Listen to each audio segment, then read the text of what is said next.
Here's a question I got for you today. When was the last time two people that you introduced in your network ended up creating something together of added value? When was the last time two people that you introduced in your network ended up creating something valuable together? Floor is open. Nobody can think of the last time. Mike, go ahead. Yeah, I have one. Just you and I recently, Eric. Roger, that you met with late last year. I had him in my network for about 6 or 7 months. We did some, not really transactions, but some work together, but nothing ever really stuck. So I introduced Eric to Roger, and we have actually a transaction currently in the works. So that's the most recent things I can think of, Eric. And he just pretty much just sat in my network. I wasn't doing a whole lot with him. Things just didn't work out initially. So introduced him to Eric, and we got something going on. So that's the most recent thing that I can think of. Perfect example. Anybody else? Carson, the question is, when was the last time two people within your network that you introduced actually ended up bringing added value to each other? That's the question. Anybody else have an example? Oh, gosh. Chris Mayer and Gabe Einhorn met in Nashville, and then Gabe just spoken at Chris's New York event and said it was one of the best events he's been to. So, I mean, and he didn't want to come to Nashville, and I think Nick and I talked him into coming down here, and he was like, man, it was the best decision I've ever made. So, we don't always feel like showing up, but, it pays off sometimes too. So, anyway. Rich, talk about Chris, Carson. Thanks for sharing that, but that ties right into a question. Rich, tell us about the CCC Beverly Hills event. Oh, great event. Yeah, another 60, 70 people there celebrating the Lunar New Year, but just a great networking event. Man, this what it's called, the venue, it is so cool. And if I didn't live 14 hours away in Pasadena, I'd sign up for that bad boy in a heartbeat. Just a great venue. The way they do this, they're very unique, Eric, in the fact that they invite people and vet them. So you have a really good mix. You don't have I don't see any other brokers that were there besides the EXPs, and just a good mix of people, developers, investors, contractors, just a great mix. So I love the fact they're doing it on a quarterly basis. To do it every single month, but it's just a great event and great to get out there. Yep. Noted. They had an event in New York City that same night.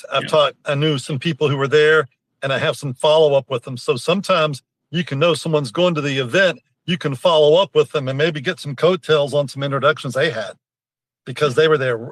A bunch of us are going to go to Nashville next week for an event. All right, let me ask you this next question. Hey, Eric, before you ask your next question, I just, as a result of that event, you asked about connections. Well, I met 3 people that I have just a connection with that I'm going to be following up with today. Now, that's not anything yet, right? But one of them is a huge redevelopment opportunity for an affordable housing project. I have no idea if this will come to fruition or not, but that's the whole point of these things, right? Is that you meet people, you talk about it, next thing you know, you say, Rich, I got this opportunity. So, yeah, fantastic. So the question that's on the floor to Victoria and Mr. Yu, Chris Sock-Laban, is, when was the last time you introduced 2 people within your network that then something valuable came from that introduction? That's what we're discussing. Victoria, you're a new name for me in the group, so why don't you take the mic, turn your camera on, and say hello to everybody. Hey, tell us who you are and where you're at. Eric, she's one of your teammates. So this is her first time getting to meet you. But Victoria, man, Eric is one of the amazing individuals you're going to be, getting to talk to. But she's Hillary. So Victoria, I'll let you go ahead and tell Eric a little bit about yourself, but I just wanted to give Eric some context. Okay. Yeah. So I'm new to this for sure. I'm not new to real estate, though. I've been licensed since 2005, been with a lot of different brokerages over the years, and have never really done any agent recruitment, although I have been at brokerages that the rev share, LPT Realty being the latest one. I've just never participated in it. So I'm excited to give it a go. I'm also in the multifamily space. That's my main area of concentration. I do real estate syndications. I specialize in underwriting and asset management of apartment complexes. Where are you located at? Tampa, well, really St. Pete, but Greater Tampa Okay, is great. Yeah. Fantastic. Well, listen, this is my Monday morning huddle. And we talk about deal flow. We talk about things to just encourage each other. But the most important thing here is exchange information now in the chat. Put your information. Everybody be sure to reach out to Victoria and, build that bridge, build that network, and build upon what we're talking about today. I'm going to keep it short and sweet today because I'm on site and I need to meet some people. But I want to ask you this next question as a follow-up, and that is this. Get my chat working again. Can you think of a time you noticed a need outside your typical deal flow and how you responded to it? That's the question. Anybody? When you noticed an opportunity outside of your deal flow and responded to it? Anybody? I just got a guy that's looking. Well, it's a medical fund looking for medical. And then I, oddly enough, just talked to a guy in Georgia that knows one of our guys. He knows Roger. He said, I'm going to send it by a guy. I go, okay, what's his name? And I said, I know Roger. But anyway, I think a little too much value add component for a transaction to happen, but I'm going to send it to the fund anyway. So anyway, that's I'm not good. really a medical real estate guy, but I guess I am now. Well, you may be who you just need to make a connection to, right? Yeah. I'm on site today in North Carolina. I heard about a piece of property that was distressed. I saw on the CCIM board a group of private equity guys that are looking for distressed properties. I made the introduction. Here we are. We're here having a conversation, and looks like they're going to take it down. I'm going to leave 3 quick thoughts with you today, and we're going to keep this short and sweet today. And this is going to be it, okay? I want you to write this down, and I'll get this to each of you later. Mr. Socklaben, make sure our guest has my information because I want to talk about Tampa. But I want you to write down these 3 terms. Architects of opportunity. That's one of the terms. Architects of opportunity. Second term is facilitator. And the third term is a trusted connector. Architects of opportunity, facilitator, trusted connector. I want everybody here to think of yourself this way this week and write it down and be intentional with thoughts. Architect of opportunity. You design and build pathways that others may not see. You design and build pathways that others may not see. This is probably one of my better skill sets, is honestly and genuinely trying to design and build pathways that others may not see. Facilitator. You clear the obstacles so people, deals, and ideas can flow more smoothly. You clear the obstacles so that people, deals, and ideas can flow more smoothly. And lastly, this is so important, trusted connector. You bring the right people together and earn trust by knowing who needs what and when. Your delivery is important and how you present it, but you become the trusted connector.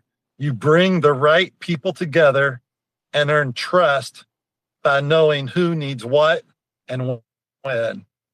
Those are my words of wisdom for the week. Those are 3 really strong points. Think of yourself as a trust connector, a facilitator, and someone who designs, architects, network, and relationships. Write those down. Be intentional with that. Think about that. I'll let one person share something that came to mind as I was sharing that, and we're going to wrap it up inside of 15 minutes today. Anybody? I think if you could be all 3 of those, you'd be like the best broker in world history. But just being good at one would make you very successful. I mean, I was trying to think which one I am. It's like, I don't know. Depends what kind of mood I'm in that day.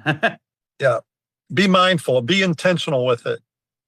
Think if you're intentional with it, you'll find other opportunities. It's why I'm here today.